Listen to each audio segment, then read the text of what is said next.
গেছিলাম। আর ওই মিটারগুলো তো সিঁড়ির পাশেই। হ্যাঁ,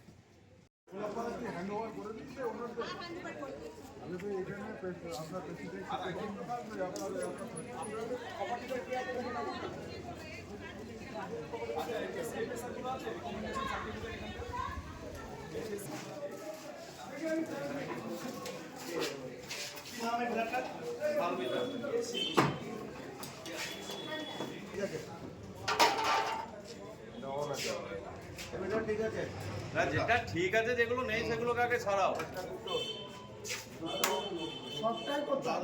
হ্যাঁ এই যে অবস্থা হয়েছে এই থেকে সবই ছাড়িয়ে করতে হবে।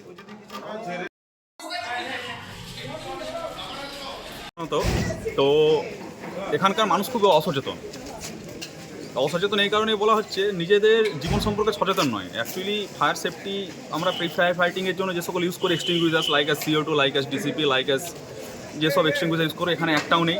প্রথমত পুরোটাই ফায়ার ব্রিগেডের ভরসার উপর নির্ভর। মানে ফায়ার ব্রিগেডে যদি এক্সটিংগুইজার কোনো কারণে ইনকেস যদি আমার গাড়িতে যদি হোল্ড আপ না করা থাকতো তাহলে আমরা এসে আগুনটা নেভানো অত্যন্ত চাপের পরিস্থিতির সৃষ্টি হতো। তো এটুকুই বলবো যে এই কম্পার্টমেন্টের মানুষ যারা এখানে বসবাস করেন অত্যন্ত অসচেতন।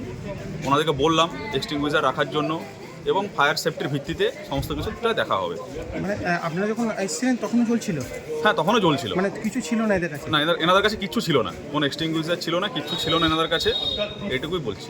এইরকম আপনারা কি বার্তা দিতে চান যারা এইরকম? বার্তা দিতে চাই বলতে দেখুন মানুষের জীবনের চাইতে বেশি কিছু তো হতে পারে না। অতএব আমাদেরকে লাইফ সেফটির ভিউজের আগে থেকে প্রি ফায়ার ফাইটিংয়ের জন্য প্রত্যেককে অন্তত একটু ট্রেন্ড থাকা দরকার এবং সচেতন থাকা দরকার।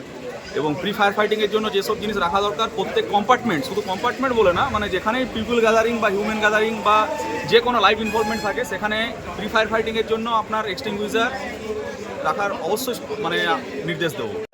দেখছি নিচে থেকে প্রচন্ড ধোঁয়ার সাথে সাথে এতটাই কালো ধোঁয়া, তারপর মানে আমার হাজবেন্ডকে বলে নিচে থেকে দেখো কি হয়েছে। ও তখন নেমে আসতে আসতে চিৎকার করে ডাকতে তাড়াতাড়ি নেমে এসে তাকে আগুন করেছে। কতটা আতঙ্কিত হয়ে পড়েন আপনারা? প্রচন্ড এরকম মানে কিভাবে কি হবে, মানে এইভাবে বেরিয়ে এসছে, মানে লাইফ রিস্ক কি জিনিস সেটা না হলে বুঝতাম না।